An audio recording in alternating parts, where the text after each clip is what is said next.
Então vamos nos colocando numa posição confortável,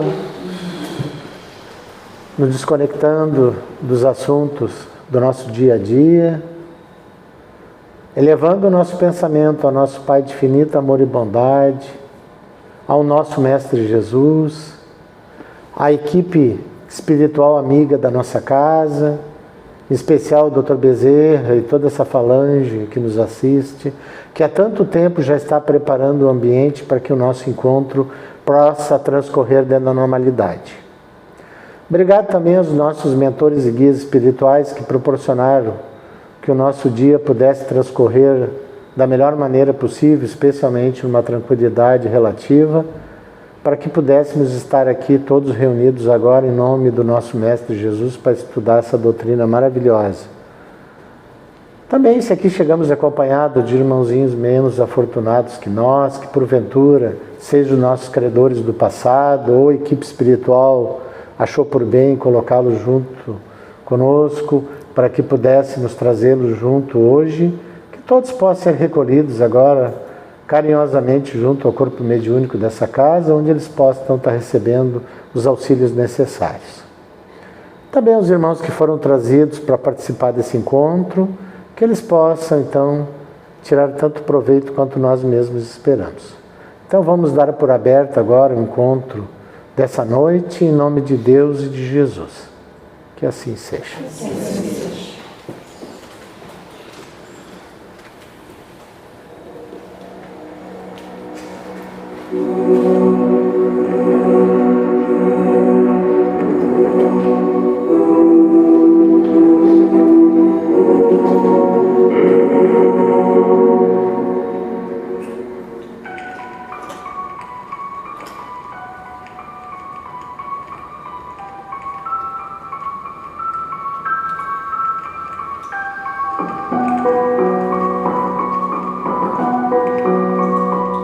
A atmosfera aqui é pesada, Lúcius. O cheiro de fumaça, de peles curtidas, é tudo tão primitivo. É o berço possível, André. Observe a mãe. Ela é uma nativa. O cérebro dela é simples, instintivo. Mas veja a aura dela. O espírito reencarnante já está ligado. Ele está num estado de perturbação profunda. O reduzimento perispiritual o deixou como se estivesse num pesadelo confuso. Ele sente que está caindo num abismo escuro e apertado. Para ele, este momento não é um nascimento, é um encarceramento. Quem era ele na Terra? Foi um burocrata, um político brasileiro que gostava de usufruir do dinheiro público, não se importava com os problemas que isso causava. Um homem que lidou com leis e papéis. Gostava do conforto, da boa comida, ignorava a pobreza ao redor. Passou anos vivendo às custas do povo pobre. Agora, ele está prestes a entrar num mundo onde não existe papel, nem caneta, nem lei. Apenas a sobrevivência.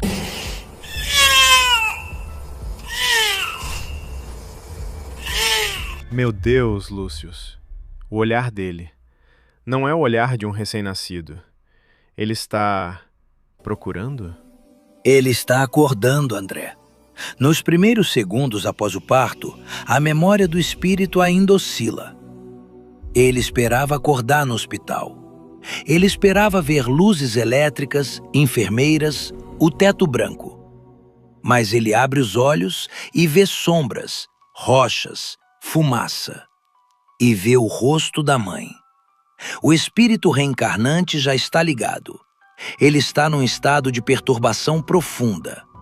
O reduzimento perispiritual o deixou como se estivesse num pesadelo confuso. Ele sente que está caindo num abismo escuro e apertado. Para ele, este momento não é um nascimento, é um encarceramento. Onde estou? Que monstro é esse? Por que não consigo falar? Por que meu corpo está pesado? O pânico o invade. Ele tenta raciocinar com a mente de um adulto, mas o cérebro do bebê não responde. Ele tenta gritar, socorro! Mas só sai o choro. É o choque da realidade, André. A ficha caiu. O exílio começou de verdade. Isso é tortura, Lucius. Ele vai viver assim? Com a mente de um homem preso num corpo de bebê selvagem? Ele vai enlouquecer.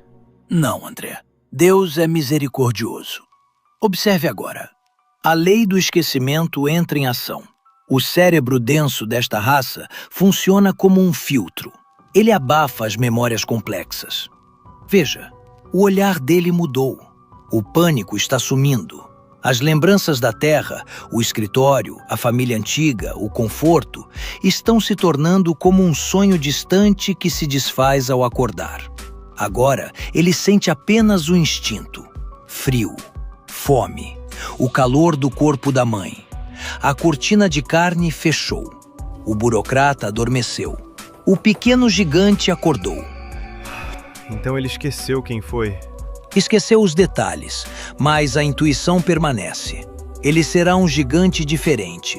Ele terá uma inteligência mais rápida que os outros da tribo.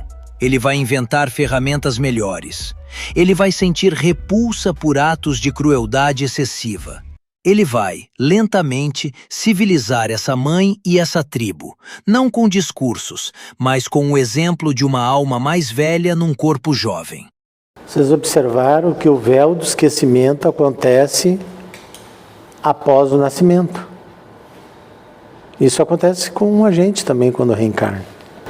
Mas não totalmente, né? Não, mas até os 7 anos, mais ou menos, aí é deletado tudo. Aí a gente começa uma existência completamente nova. Mas vocês viram que ele olhava para aquela mãe e achava horroroso aquilo, porque as fisionomias, o tamanho, eles são praticamente homens de Neandertal ainda. Eles estão ainda na evolução. Vocês vão ver que eles vão purificando na decorrência e vão mudando até a forma física. É essa depuração que acontece quando reencarna espíritos mais evoluídos, ele vai depurando também o corpo físico. Tá? Mas vocês... Importante observar, isso acontece com a gente. Muitas crianças choram muito quando nascem. Eles ficam impactados com a nova realidade e sentem falta, talvez, daquela outra vida que tinham, das pessoas que eles deixaram para trás. Então, aí está a explicação.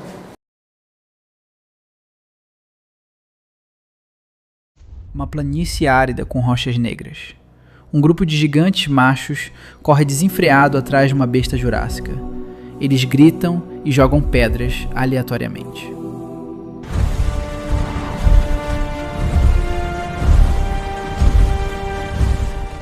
Eles são pura força bruta, Lucius. Correm até a exaustão. É um desperdício de energia terrível. Observe o jovem que ficou para trás, André. Aquele ali, agachado perto do desfiladeiro. É o nosso exilado. O jovem gigante, Kael, adolescente, agachado. Ele não está correndo. Ele está segurando uma corda feita de cipó grosso, amarrado entre 2 pedras no caminho onde a besta vai passar. Ele fez uma armadilha? Sim, ninguém o ensinou a fazer isso. Os pais dele só sabem bater e correr. De onde veio essa ideia, André? Veio da Terra? Exatamente. É o que chamamos de ideias inatas. Na Terra, ele adquiriu muitas habilidades em muitas vidas. Claro que na última existência, ele falhou ao se deixar corromper depois de inúmeras oportunidades de fazer a coisa certa. Agora ele será útil aqui em Kiron. O cérebro atual dele não lembra disso, mas o espírito sabe que, se eu criar um obstáculo, a presa cai. O espírito tem papel preponderante sobre a matéria. Enquanto a tribo usa os músculos, ele usa a inteligência adquirida em outras vidas. A besta tropeça na corda de Kael e cai. Os outros gigantes chegam e matam a presa facilmente. Eles olham para Kael com confusão, sem entender o que aconteceu.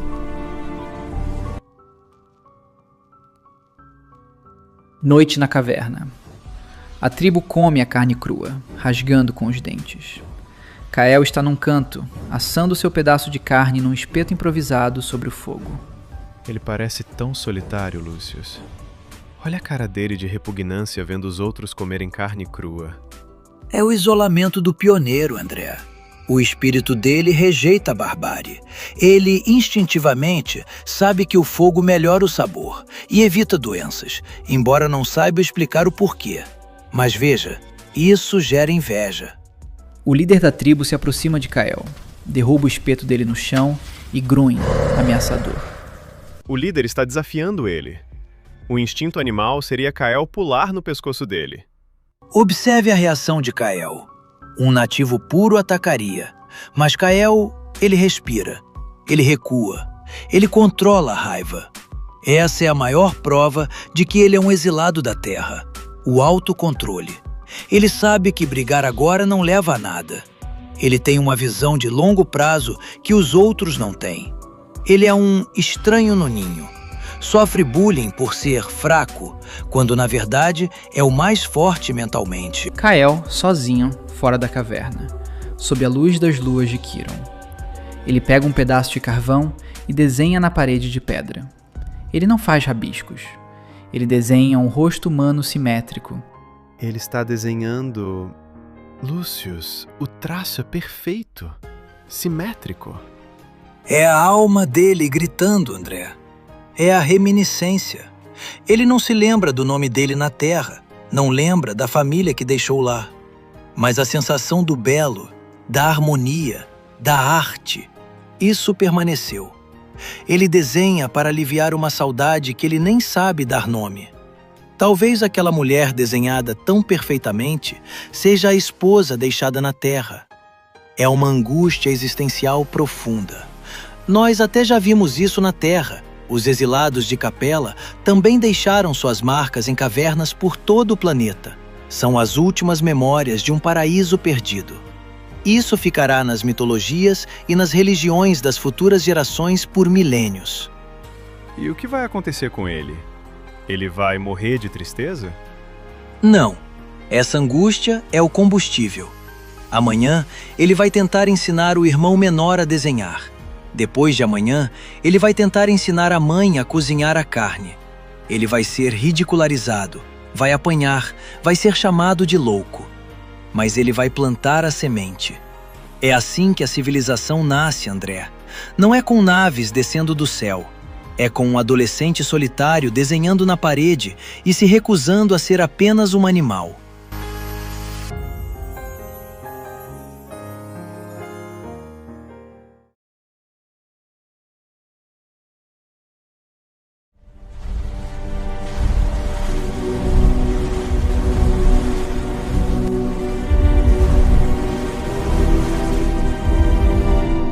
Tribo de gigantes migrando sob uma chuva torrencial. O terreno é lama e pedras afiadas. Eles andam curvados, cansados. Essa migração é brutal, Lúcius. Eles estão andando há dias sem parar. Olha aquela fêmea mais velha. É a mãe de Kael? Sim, o corpo físico dela está gasto. A vida em Kiron envelhece as células rapidamente. Ela está com febre e uma das pernas está muito inchada. Ela está atrasando o grupo. A mãe de Kael tropeça e cai na lama. Ela tenta se levantar, mas não consegue. O líder da tribo para, olha para ela com indiferença, grunhe e faz um sinal com o braço para a tribo continuar. O líder mandou deixá-la. Ele nem piscou. É a sentença de morte dela. Para a mente primitiva do líder, André, ela se tornou um peso morto. Na lógica dele, parar para ajudá-la coloca o grupo todo em risco. É o instinto de conservação da espécie acima do indivíduo. Mas Kael tem outro software rodando na mente. A tribo continua andando, mas Kael para. Ele fica entre a mãe caída e o líder. Ele não rosna, ele se posta ereto, firme.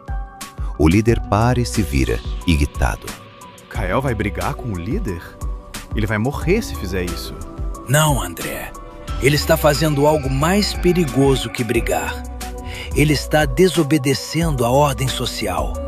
Ele está dizendo não. Observe o irmão mais novo, Thor. Aquele ali, olhando confuso. O irmão está dividido. O instinto diz, siga o líder. Mas o coração... O coração está respondendo ao magnetismo de Kael. Kael se abaixa, limpa o rosto da mãe. Ele demonstra afeto. Thor nunca viu isso antes. O afeto é contagiante, André. É uma vibração que acorda a alma adormecida. Veja. Kael e Thor tentando levantar a mãe. Ela é enorme, pesa mais de 300 quilos. Eles não conseguem carregá-la no braço por muito tempo. É impossível, Lucius. Eles não vão conseguir carregar uma gigante adulta por quilômetros. O líder tinha razão. A força bruta falha. Mas é aqui que entra a ideia inata de Kael novamente. O amor impulsiona a inteligência. Na Terra, Kael sabia física. Ele sabia sobre alavancas e redução de atrito. Kael corta 2 árvores longas e finas. Ele usa cipós para amarrar peles entre as árvores, criando uma espécie de maca de arrasto. Veja o irmão. Thor não entende a física, mas entende o propósito. Ele está aprendendo a construir. O amor pela mãe está acelerando a evolução intelectual dele. Eles colocam a mãe na maca. Kael pega as pontas da frente. Thor ajuda a empurrar. Eles estão movendo ela. Com dificuldade, mas estão. O atrito diminuiu. Onde a força muscular falhou, a engenharia, motivada pela piedade, venceu. Essa é a verdadeira ciência, André. Aquela que serve para aliviar a dor. Amanhecer. A chuva parou. O acampamento da tribo ao longe. O líder está sentado. De repente, surgem Kael e Thor arrastando a mãe na maca. A tribo inteira para olhar, chocada. A cara do líder, ele não acredita. Ele achou que eles morreriam ou voltariam sozinhos. Ele está vendo algo que quebra a realidade dele. O fraco, a mãe, foi salvo pela união. A tribo se aproxima. Eles tocam na maca. Eles olham para Kael não mais com desprezo, mas com um respeito supersticioso. Hoje, Kael não ensinou apenas como carregar peso. Ele ensinou que ninguém precisa ficar para trás. Thor está estufando o peito, orgulhoso. Ele se sente um herói. A autoestima dele nasceu hoje.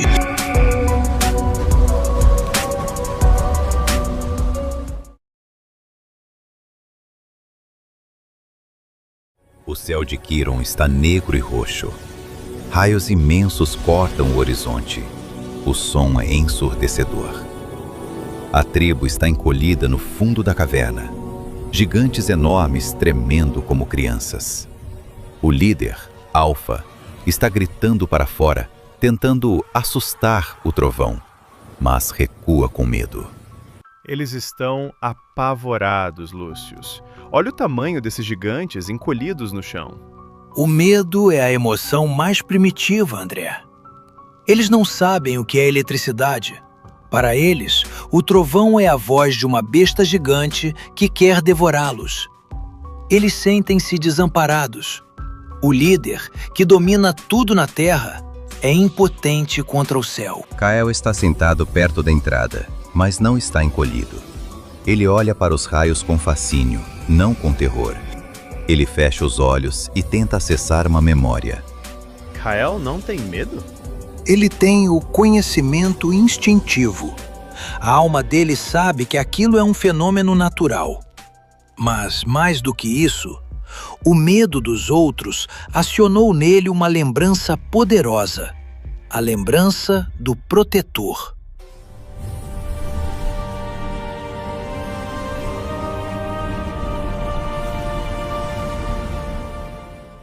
Ele lembrou do governador. Sim, ele lembrou da sensação de segurança. Ele quer passar isso para a tribo. Ele quer dizer: não tenham medo, existe alguém maior que cuida de nós. Mas ele não tem palavras, André. A linguagem deles é feita de grunhidos para carne, água, perigo. Não existe palavra para Deus ou amor. Então, como ele vai explicar? Com símbolos. Veja. Kael se levanta. Ele pega uma pedra ocre, giz natural, e vai até a parede mais visível da caverna. A tribo olha, curiosa. O medo dá lugar à atenção. Ele desenha um grande círculo com raios saindo dele. Embaixo, ele desenha figuras pequenas, a tribo, protegidas pelo círculo. Um sol? Mas é noite. É a luz. Ele está desenhando a luz que protege. Ele aponta para o desenho, depois aponta para o céu e faz um gesto de não com a cabeça. Depois aponta para o desenho e faz um gesto de abraço. Ele está tentando dizer: o monstro do céu não pode nos pegar se a luz estiver conosco. A tempestade começa a passar.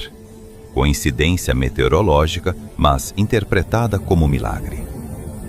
Um raio de luz de uma das luas rompe as nuvens e ilumina a entrada da caverna. A tempestade parou logo depois que ele desenhou. Sincronicidade, André. Mas para a mente mágica dos primitivos, foi causa e efeito. Eles acham que o desenho parou o trovão.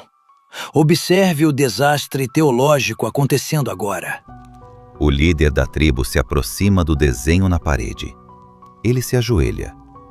Ele pega um pedaço da sua própria carne e coloca no chão, em frente ao desenho, como oferenda. Eles estão adorando a parede. Kyle está tentando impedir. Kael queria ensinar a fé, uma conexão interna. Eles entenderam a idolatria. O poder está no objeto. Kael tenta dizer: não é o desenho, é o que ele representa. Mas é inútil. Eles acabaram de criar o primeiro altar de Quiron. Eles criaram um Deus que come carne e que para tempestades. É uma distorção grosseira da memória de Kael. Mas é o primeiro passo para saírem do materialismo absoluto.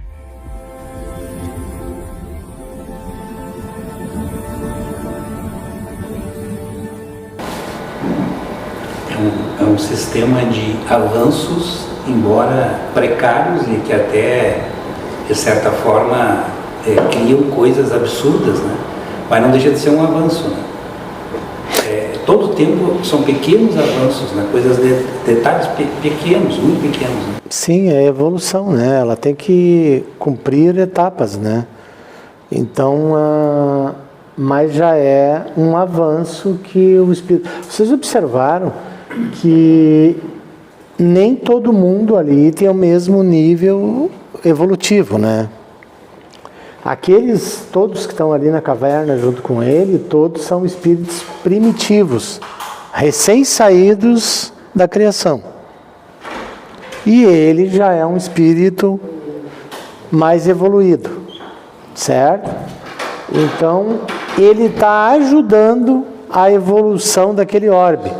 Assim como os exilados de Capela nos auxiliaram quando nós éramos, nós éramos um orbe primitivo ainda, certo?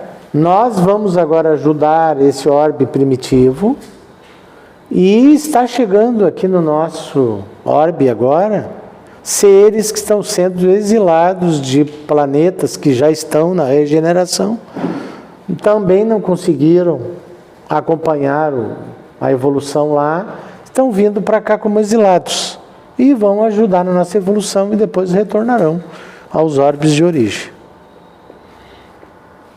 Ninguém quer falar nada? Não, é que tu colocando assim, o fato de tu ser exilado ou não, está vinculado não ao conhecimento científico, e sim a comportamento. Exatamente, é porque assim, ó... Pratica, tu até pode saber, mas não pratica. E outra coisa, a gente sabe que sempre a evolução tecnológica, ela não acompanha a evolução moral, né? Então eles conseguiram, nós aqui conseguimos evoluir, estamos conseguindo evoluir muito mais rápido a evolução tecnológica do que a evolução moral.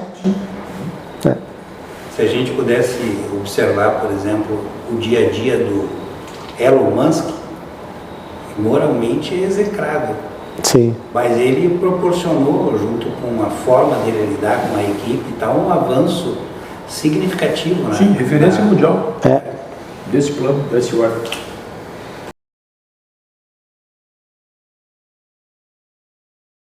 Paisagem branca, desoladora. Ventos uivantes levantam neve.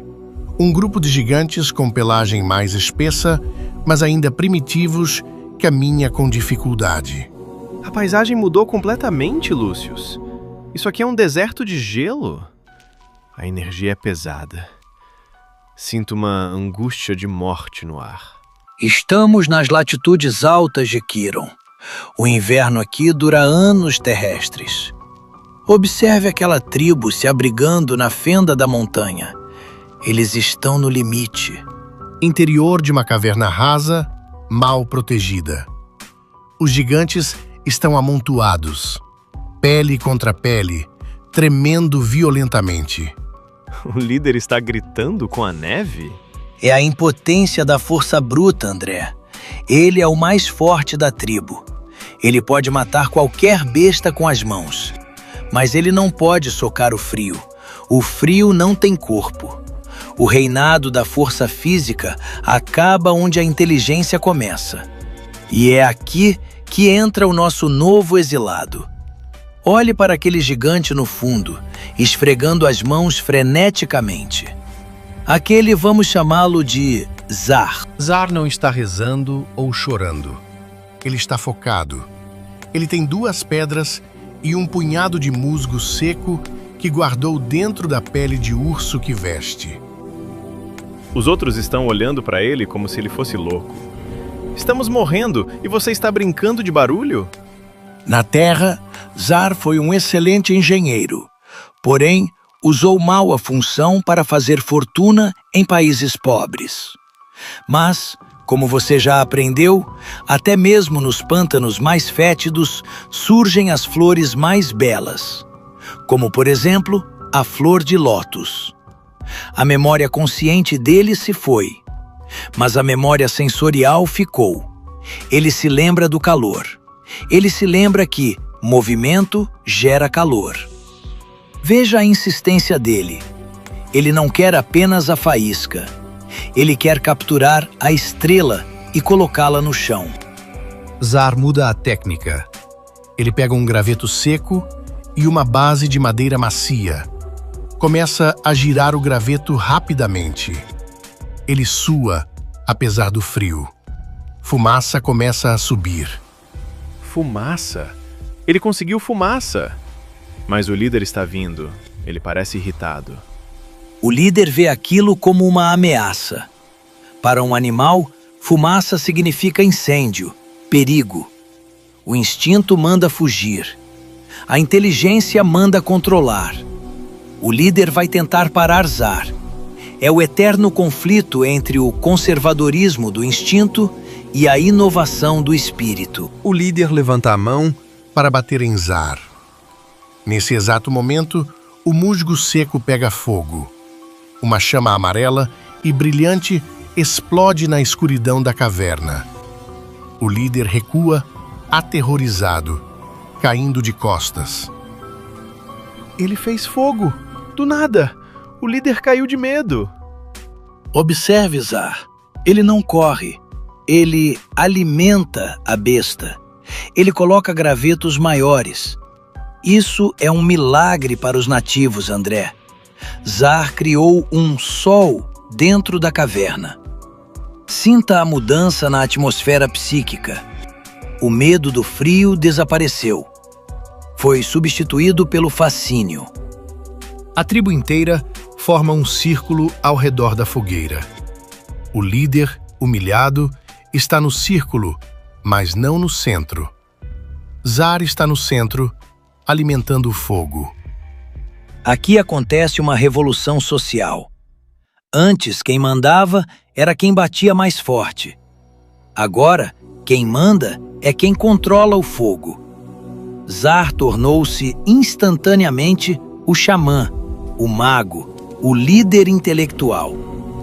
O poder mudou de mãos, do músculo para o cérebro. O tempo passa. Eles estão assando carne no fogo. O cheiro é diferente. Eles comem e parecem mais satisfeitos, menos agressivos. A vida deles mudou da noite para o dia. Eles parecem menos selvagens. E vão ficar ainda menos. Isso é biologia pura, André. A carne crua exige horas de mastigação e muita energia para a digestão. O estômago rouba o sangue do cérebro. Com a carne cozida, a digestão é rápida. Sobra energia. O cérebro vai crescer. A mandíbula vai diminuir, dando espaço para a caixa craniana expandir. O fogo não apenas esquenta, ele cozinha a inteligência. Além disso, olhe para eles. Estão sentados em círculo, olhando uns para os outros. Exato. O fogo criou o horário nobre. Antes, à noite, eles se escondiam e dormiam. Agora eles têm luz. Eles ficam acordados. Eles precisam se comunicar. A linguagem articulada vai nascer ao redor desta fogueira. As histórias, os mitos, a cultura. Zar, com suas pedras e gravetos, acabou de acelerar a evolução desta tribo em 1000 anos.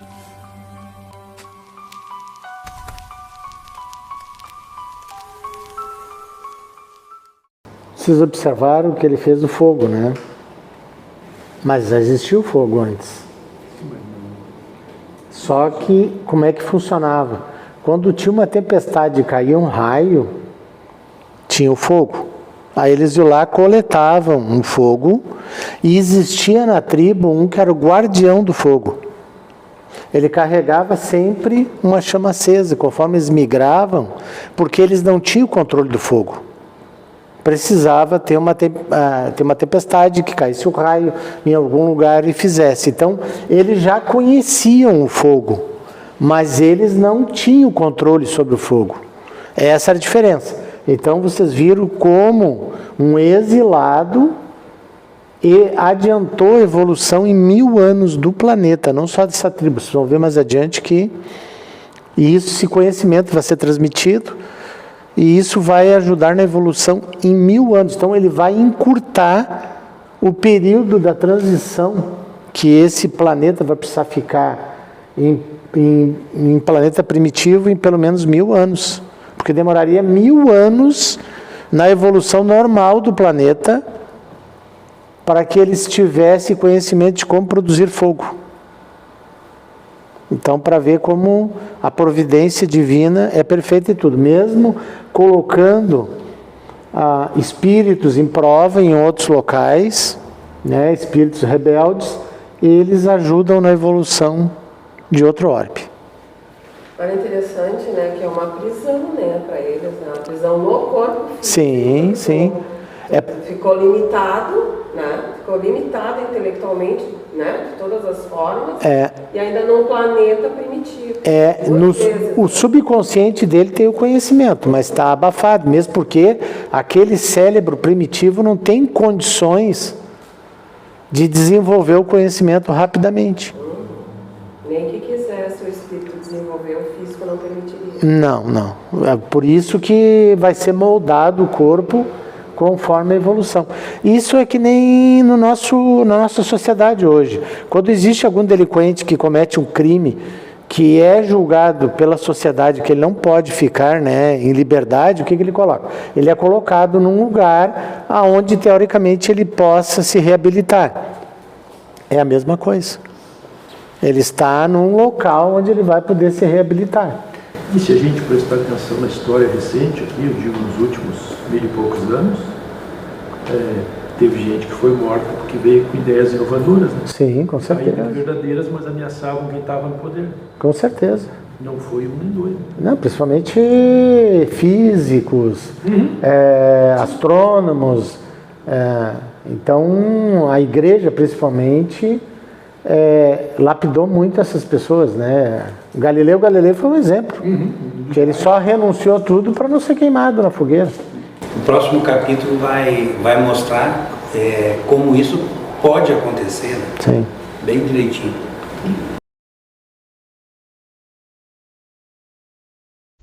A tribo de Kael caminhando na neve. Estão magros, Vestem peles rasgadas. Kael carrega uma criança no colo. Thor ajuda um idoso. O clima é de exaustão. A tribo de Kael está no limite, Lucius. A moral deles é alta, ninguém fica para trás. Mas a biologia cobra o preço. Eles estão morrendo de frio. A virtude aquece a alma, André, mas não o corpo. Kael precisa de recursos, e a resposta para a prece dele está logo à frente. Veja o horizonte. Ao longe, no sopé de uma montanha, sobe uma coluna de fumaça negra e constante. Não é vulcão. É fumaça de madeira. Kael viu a fumaça. Ele sabe que não é natural? A intuição dele diz que aquilo é inteligência. Ele sinaliza para a tribo. Eles vão em direção ao calor. Mas repare, André, conforme nos aproximamos do acampamento da fumaça, a vibração espiritual muda. O ar fica pesado, denso. Há calor ali sim, mas há dor também. Meu Deus, olhe isso. Eles têm uma muralha. Tem fogo constante. Mas olhe para os gigantes. Eles estão acorrentados? Não com correntes de ferro, mas de medo. Zar, o nosso Prometeu, usou sua inteligência superior não para libertar, mas para subjugar. Ele controla o segredo do fogo. Quem obedece a Zar, dorme no calor. Quem desobedece, é expulso para o gelo.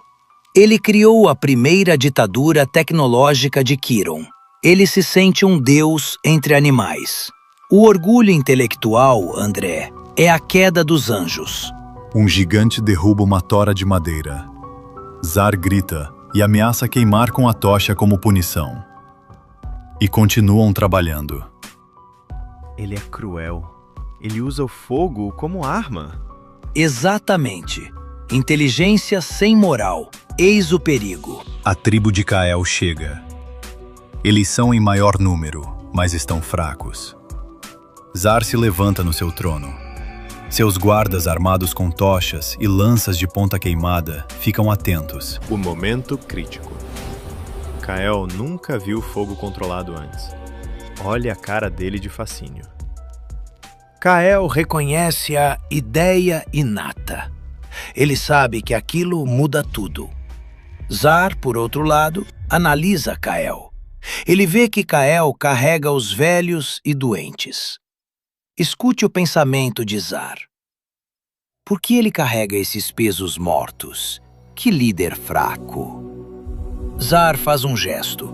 Ele aponta para o fogo, depois aponta para o chão aos seus pés.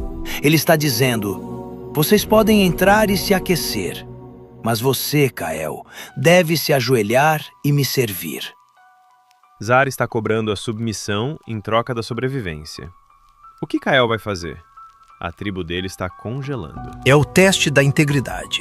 Se Kael se ajoelhar, ele salva o corpo da tribo, mas mata o espírito da liberdade que ele cultivou. Ele condenaria sua família à escravidão de Zar. Olhe para Kael. Ele olha para o fogo. Desejo. Ele olha para o escravo queimado no canto por Zar que foi punido. Repulsa. Kael ergue a cabeça. Ele nega com um gesto firme. Ele aponta para o fogo e depois para si mesmo, como quem diz: ensine-me, e oferece em troca um colar de dentes. Kael propôs cooperação, troca de saberes, mas para o tirano a igualdade é um insulto. Zar não quer parceiros, quer súditos. Eles foram expulsos! Vão morrer no frio! Zar, furioso, joga uma tocha acesa aos pés de Kael, quase o queimando. Os guardas de Zar gritam e avançam. Kael recua, protegendo os seus. A porta da paliçada é fechada na cara deles. Não, André, algo aconteceu. Kael não conseguiu o fogo, mas ele viu que o fogo é possível. Antes, ele achava que só os deuses tinham fogo. Agora, ele sabe que um homem pode ter. A ideia inata de Zar despertou a ideia inata adormecida em Kael. Kael não vai se submeter. Ele vai descobrir como fazer o fogo sozinho. Ou ele vai voltar para tomar aquele fogo, não para escravizar, mas para libertar. Então, isso significa guerra? Significa evolução pelo atrito. Kael tem a ética, Zar tem a tecnologia. Eles não podem viver separados por muito tempo. O destino de Kiron depende de quem vencerá, a bondade armada ou a maldade inteligente. Hoje à noite, Kael não dormirá. Ele ficará batendo pedras até sair uma faísca. A inveja, no bom sentido de emulação, vai acelerar o progresso dele.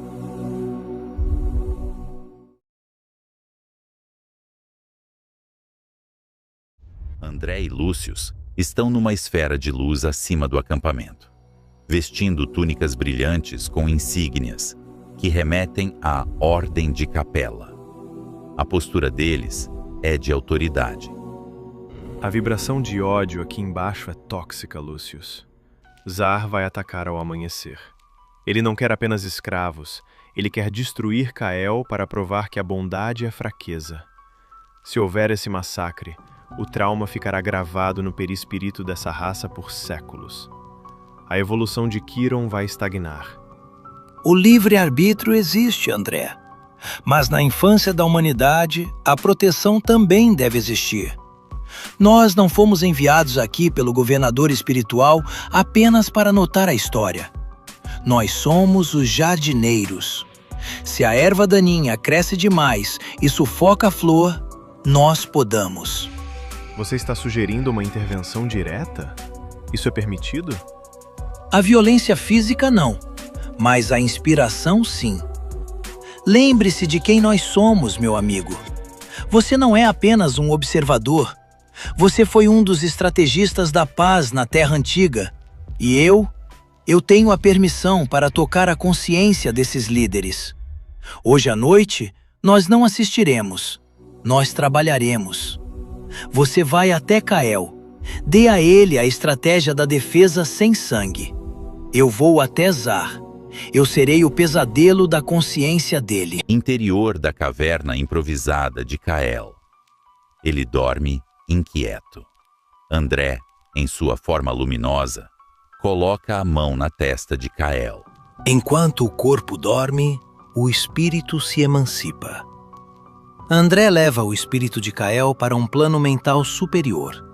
Lá, ele não ensina como fazer espadas. Ele mostra imagens de alavancas, de barreiras, de ilusão.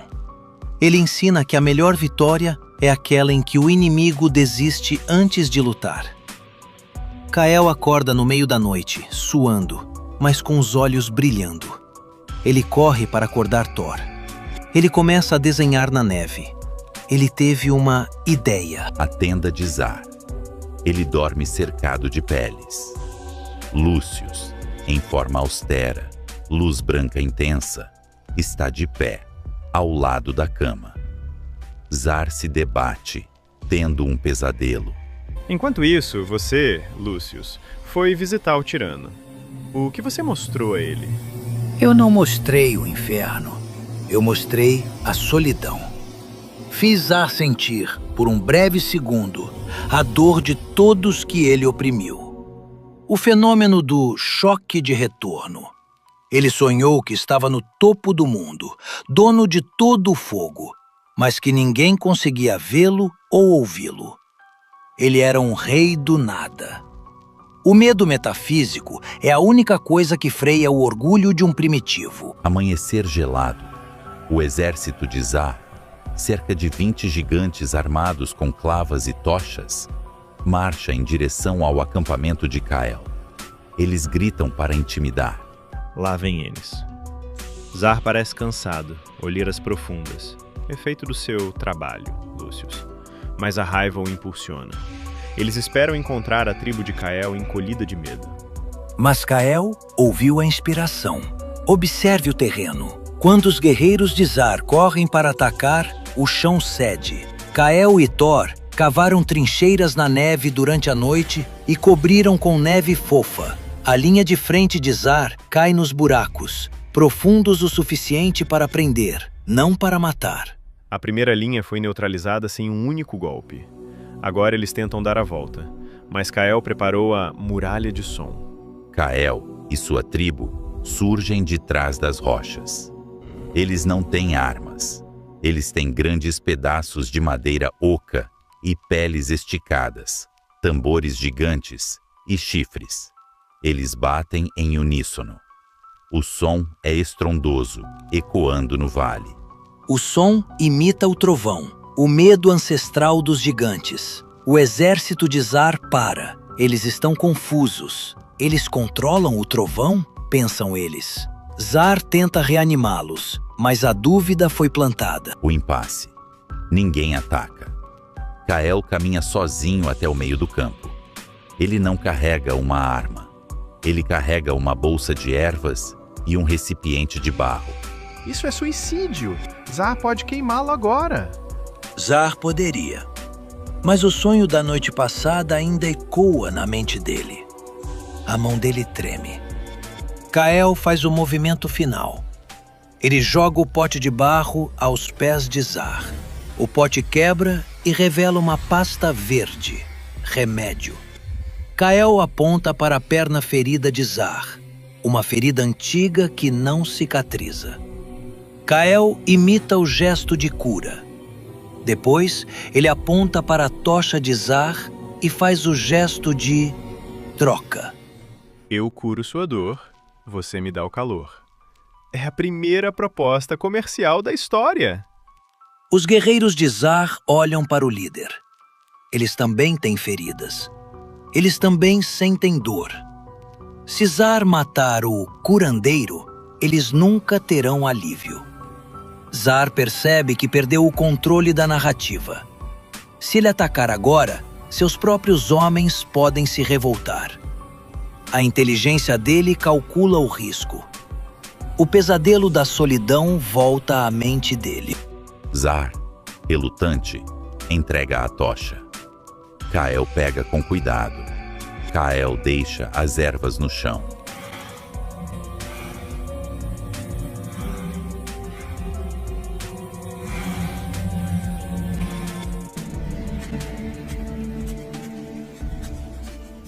Uma coisa totalmente primitiva mesmo, né? Uma coisa assim que é o descobrimento, né?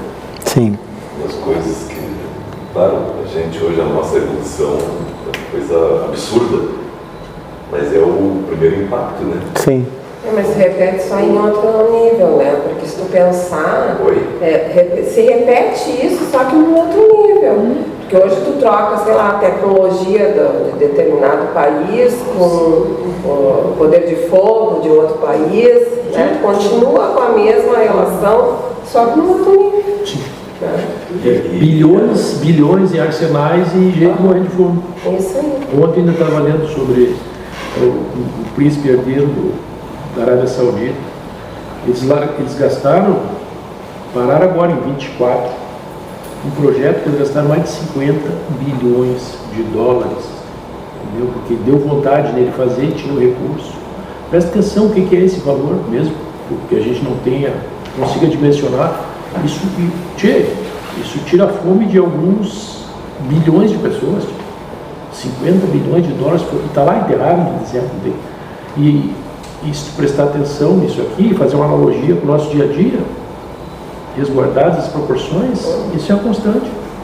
Entendeu? A gente está cheio de tecnologia, mas moral, as pessoas se recusam ou simplesmente não têm noção da importância de dar um sorriso e cumprimentar uma pessoa que está trabalhando. Ontem me chamou a atenção, eu faço exercício aqui numa academia aqui perto, e trocou a senhora que faz faxina aqui no meu hotel, comentei com a esposa. Eu dei bom dia, acho que não estou falando com vocês assim, bom dia, tá, assim, quase incentivando um sorriso, né? Aí ela olhou para mim assim, que coisa boa receber um bom dia. Estava cheio de gente na academia, estava chegando, era quase 9 horas. Ela disse, ninguém dá bom dia pra gente, sabe? E é nos detalhes. São invisíveis. Entendeu? E isso vale para nós aqui, a gente está praticando, porque conhecimento médio todo mundo tem. Alguns, nenhum de nós está no mesmo nível de informação e evolução do outro. Até porque as nossas experiências são distintas. Mas a reflexão é para nós, olhando isso aqui. Será que eu não estou sendo um pouquinho de Zari e outros no dia a dia? Coisa simples, né? Então, isso que fala aí de... Só muda mas a gente tem só que praticar.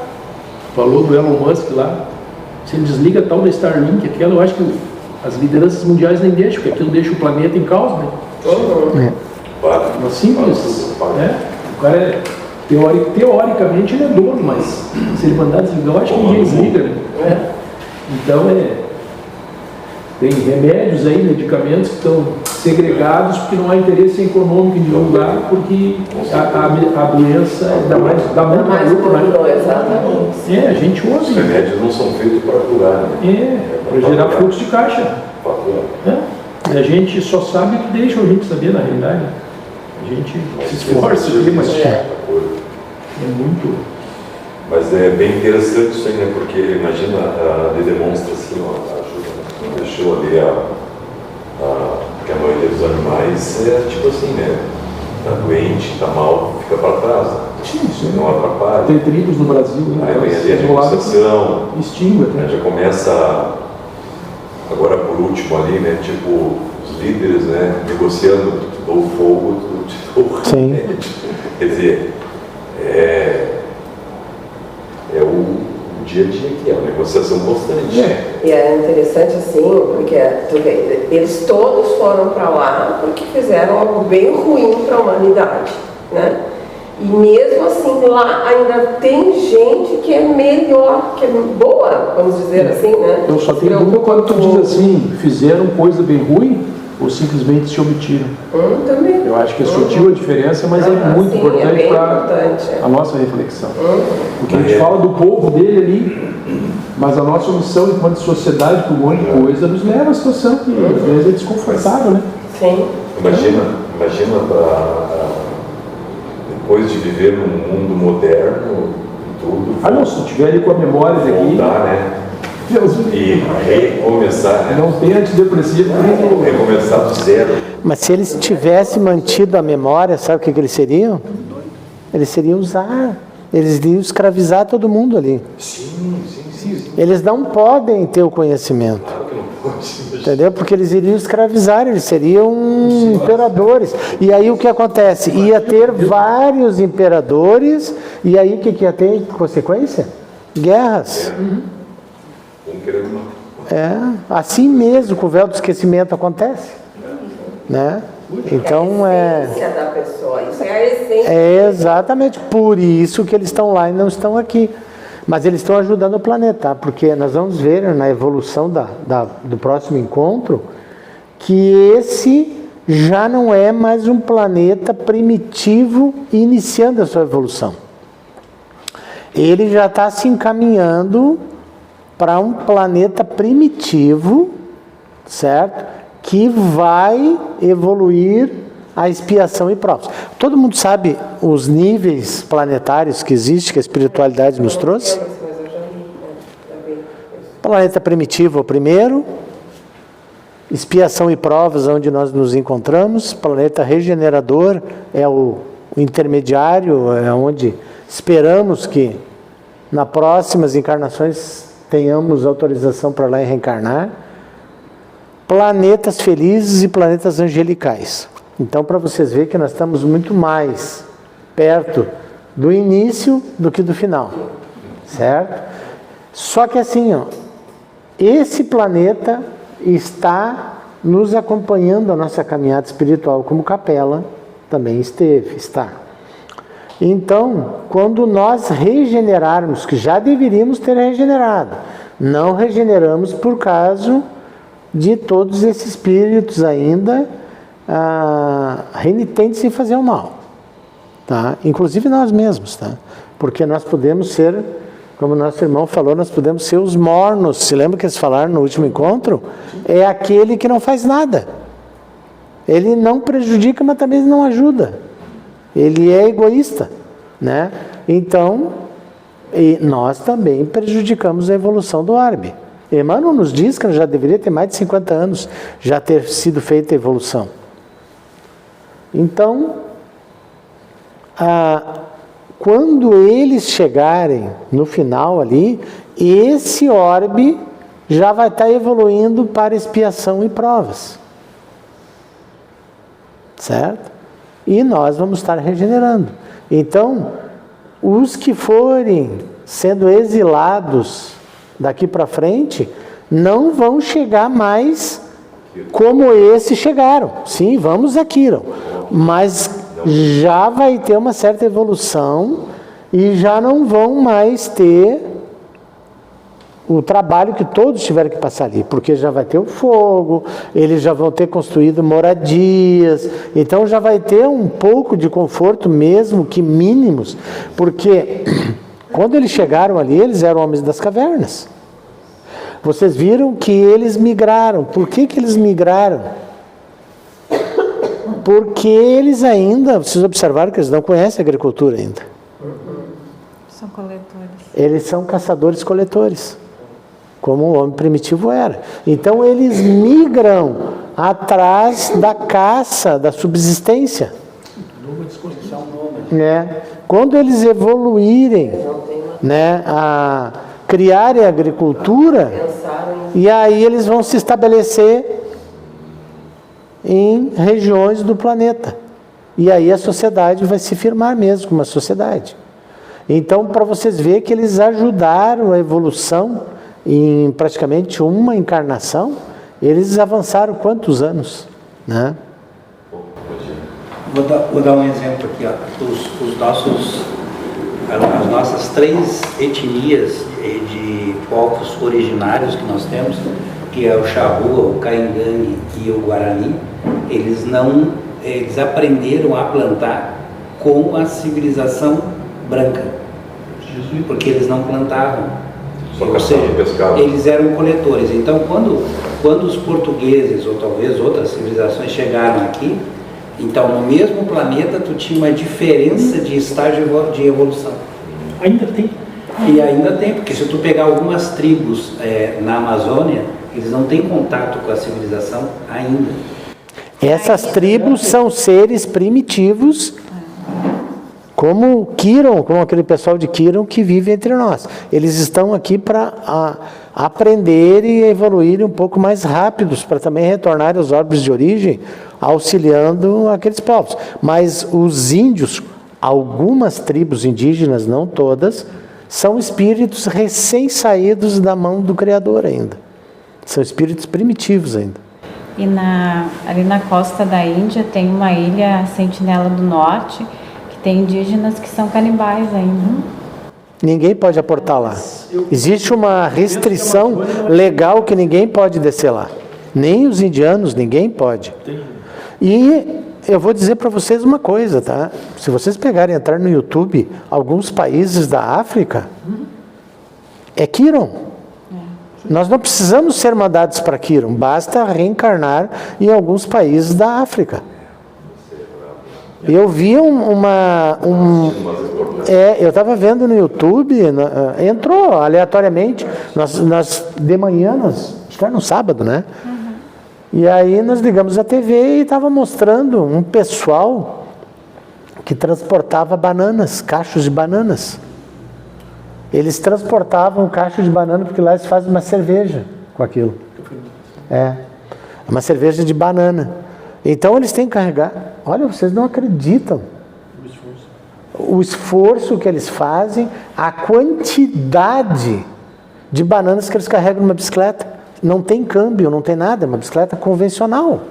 Tá? E lá já tem profissões, porque o terreno é meio acidentado, então quando eles descem a 80, 90 km por hora, por causa do peso, acelera, e eles não freiam, porque se ele frear, ele vai sofrer mais na subida. Então eles se acidentam, eles se agarram atrás de caminhões e se acidentam, assim, são atropelados. E a vida, só que existe alguns entre eles, que a maioria tem muitos filhos, em miséria, ninguém vai para a escola. E aí tinha um que trabalhava e ele dizia, eu sei ler. Estou trabalhando aqui porque eu quero mudar de vida. E aí ele casou com uma menina e eles não tinham filhos nenhum. Porque se ele não tivesse condições financeiras de educar um filho e mandar para a escola, ele não queria ter filhos.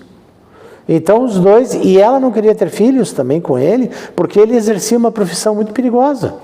Porque se ele morresse na profissão, ela teria que ficar com os filhos pequenos e não ia conseguir dar uma condição melhor de vida. Então, para vocês verem que já é um espírito diferenciado que nasceu no meio daqueles outros, para trazer consciência. Então, não precisamos ir para Quirum. Basta nascer em alguns países da África. E são países riquíssimos. Sim, mas riquíssimos. O subsolo tem muita riqueza. Mas as tribos ainda... eu acho que nem precisa sair do Brasil, na real. Se não dá com atenção. Também, aqui acontece isso muito, isso. No Nordeste, principalmente. Então vamos novamente nos conectando com a espiritualidade superior, agradecendo a essa espiritualidade amiga aqui da nossa casa, falando do Dr. Bezerra de Menezes, que propiciou que esse encontro transcorresse dentro da normalidade. Então, os irmãos que aqui foram trazidos para participar desse grupo de estudo dessa noite, que possam agora ser recolhidos carinhosamente junto ao corpo mediúnico da nossa casa, encaminhados às zonas de refazimento das instituições que estão nos prestando assistência, que melhor se sintonize com as suas necessidades. Aqueles irmãos que chegaram no início nos acompanhando e já receberam o atendimento necessário, emergencial, os que puderem ficar aqui, que fiquem, os demais possam acompanhar esses outros irmãos também às zonas de refazimento, que melhor se sintonizem com as suas necessidades espirituais no momento. Que possamos então estar também de retorno aos nossos lares familiares e afazeres, com a proteção dos nossos benfeitores espirituais, nossos anjos de guarda, e que possamos levar um pouquinho dessa centelha junto aos nossos familiares e entes queridos de tudo que a gente vivencia e recebe dessa doutrina maravilhosa. Então, muito gratos, vamos dar por encerrado o grupo de estudo dessa noite, em nome de Deus e de Jesus. E que assim seja.